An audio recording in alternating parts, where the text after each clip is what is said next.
Narito tayo ngayon upang matunghayan ang talaga namang nag-iinit at talagang napaka-latest na issue ni Ate Erica. Sa pagpapatuloy ng ating istorya, pangit daw talaga ang ugali na ipinakita ni Ate Erica pati na rin ang kanyang ate na si Sheila May.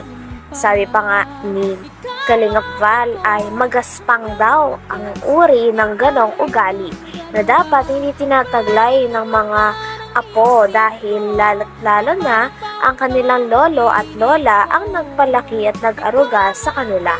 Kaya nga daw kung sino nga daw dapat ang una nilang pasasalamatan at gagantihan ng mabuting loob, ito daw ang kanilang lolo at lola. Dahil ito daw ang mga tao na nag-aruga sa kanila. Saka kay Rowin. Ngayon wala na. Wala na. Sige lang nga, Prabba, di na kayo binablog. Ay, di na.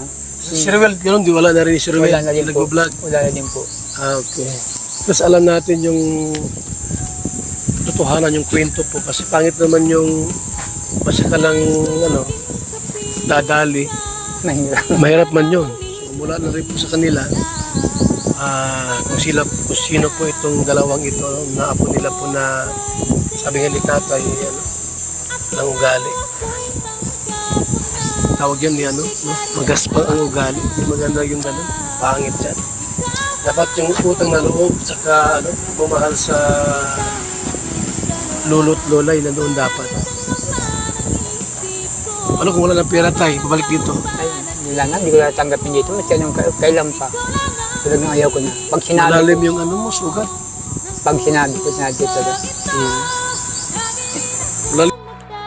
Sabi pa ng lolo ni Ate Erica ay ayaw niya daw at hindi daw pwede sa kanyang ugali ni Ate Erica pati na rin ang kanyang ate na si Sheila May. Talagang ayaw niya daw na lalapastanganin daw nila ang nagpalaki sa kanila at talaga namang umaruga ng ilang taon. Lolo at lola daw kasi nilang talagang nagpalaki sa kanila, nagpaaral at naghatid sundo daw sa kanila sa school kahit na naulan. Kaya talagang hindi pwede sa kanilang lolo na porket nagkapera lang sila ay lalapastanganin na nila ito.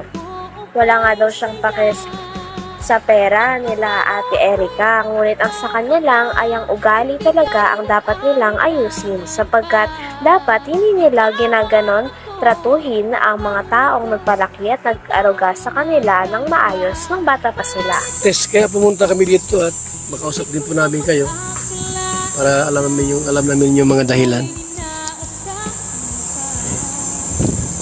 Salamat po para Yan mo tayo at nalaman ninyo para minsan makadaan. para malinis yung ginagawa nilang kasinungalingan sa amin.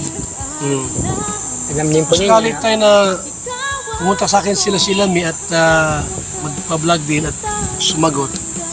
Oo. Ay, hindi po yung sasagot sa akin. Yung ipagpaliwanag din sa akin, Ay, bahala po sila pag-upaliwan nila. Bahala po kayo. basta wag lang magsinungaling. Yung totoo lang. Yung totoo lang. No, di ba? Yung totoo lang. Yung totoo lang gawin nila. Pero pag Si lolo na nga niya pinaharap kasi hindi sila makaharap sa kalasay pera. Wala silang iharap. Kasi wala naman silang ibabato pa kung anong kasinungaling ang gagawin nila. So, yan po mga kalinga, paliwanag po na mula po sa kanila. Yung kwento po hindi mula sa akin yan, mula kina Lulo. Kwento pa nga ng lolo ni Ate Erica ay talagang lalo pang sumama ang kanyang loob sapagkat nung nasa ospital daw sila nung bagong taon dahil may sakit nga ang kanilang lola, ay pagdating nila sa bahay at pagka-uwi nila ay wala na daw tao sa kanilang bahay at parang napakadilim na. Talagang hindi daw nagpaalam si Ate Erica pati na rin ang ate niya na si Sheila May na alis na o bubukod na sila sa bago nilang bahay. Wala talaga silang paalam o pasabi sa mga tao na nag-araga sa kanila at kumapkup sa kanila ng ilang taon. Kaya naman napakalaki nga ng galit ng lolo nila sa kanilang dalawa dahil nagawa daw nilang lapastanganin ng mga tao na nag-alaga sa kanila at nag-aruga. Bato pa kung anong kasinungaling ang gagawin nila. So, Yan po mga kalinga, paliwanag po na mula po sa kanila. Yung kwento po hindi mula sa akin yan. Mula kina Lulo at tita niya po mga kalinga. So, paliwanag po sa atin na kung bakit po binawi ni John A. yung pera po sana pampabahay po nila. Kasi gusto nila yung masulo. Sila ang mga budget. Tapos mayroon pang mga paninira na nalaman din po natin.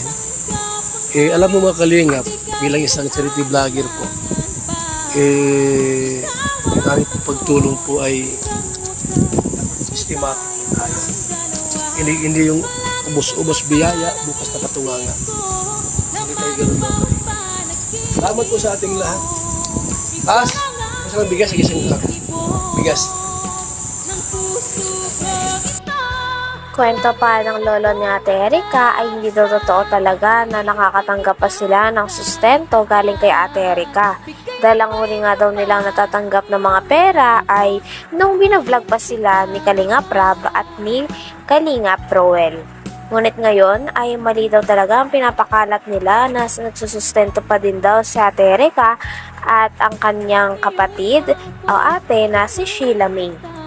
Kaya nga daw masama din daw ang loob ng pamilya nila kay Ate Erika dahil nagagawa nilang magsinungaling para maging maganda ang image nila sa mga tao. Naghahambog sila. Pagka ako tayo ay yung mga project ng bahay, kung sakaling matapos na, okay lang ba na ako lang pagawa ng bahay mo, kung sakali? Ay, bahala po kayo. Ako naman may sariling karpintero kung bayos yung bahay ninyo, Ha? Salamat Ate, po. ano mo? Ay, Sige na. salamat po, salamat po. Ate, sige na. Hadlo ka sila, ha? Ano ba kailangan mo sa kanila? Bago na. Salamat po, bye-bye. Yan. Salamat po sa inyo. Sa lahat na grupo ninyo. Ako magkampi mo tayo, ha? Ayun po. Ha? Salamat po. Kasi senior citizen kayo, dapat malmali ang senior citizen. Ayun po. Isa pa rito. Tay, Umpo. ako kausap po dito, walang sino. Ako kausap po rito. Salamat po, bye-bye. Ang senior, mamahalin ko yan. Salamat po, Kuya Bal, ha. Oo. Salamat sa tulong ninyo. Ako kakampi mo tayo. Grabe at napakabuti nga ng loob ni Kalingap Val Santos Matubang dahil tinulungan niya ang lolo at lola na iniwan ni Ate Erika at ni Sheila May. Talagang ngayon na ay nagsabi pa siya na kapag natapos na daw ang ibang pabahay na kanyang ginagawa, ay tutulungan niya daw talaga ang lolo ni Ate Erika. Nangako na nga siya dito ng pabahay at binigyan niya rin sila ng pera pagkatapos silang ma-interview ito.